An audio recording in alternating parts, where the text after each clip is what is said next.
আর যখন শুকিয়ে যায় বাঁকুড়া পুরুলিয়া, এক ফোঁটা জল চাই দেয় না। আর এখন ইচ্ছা করে আমাদের ডোবাচ্ছে কেন? এর কৈফিয়ত দিতে হবে না? মানুষ যদি হাইকোর্টে যায়, মানুষ যদি সুপ্রিম কোর্টে যায়, যদি গভর্নমেন্ট বিচার না দেয়, মানুষ তো যেতেই পারে। কি উত্তর দেবে তারা? কখনো এই জিনিস হয়নি।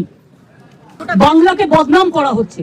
বিজেপির একটা ইন্টারনেট সিস্টেম খুব স্ট্রং আছে, লেফটিস্ট তো আছেই সাথে, বামরাম বোধ। তারা বাংলাকে ডিফেম করছে, কারণ তাদের থেকে এখান থেকে পড়াশোনা করে অনেকে বিদেশে গেছে, তাদের হোয়াটসঅ্যাপ গ্রুপ আছে, তাদের সোশ্যাল নেটওয়ার্ক আছে। তারা মানুষ বিপদে পড়লে কাছে যায় না, বাট তারা শুধু বাংলাকে ডিফেম করে। আপনাদের মিডিয়ার একটা অংশ আছে, I am sorry to say, বাংলাকে সম্মান করতে শিখুন, এটুকু আমি বলবো। আজকে মানুষ বিপর্যয় আর আপনারা বাংলাকে ডিফেম করে বেড়াচ্ছেন।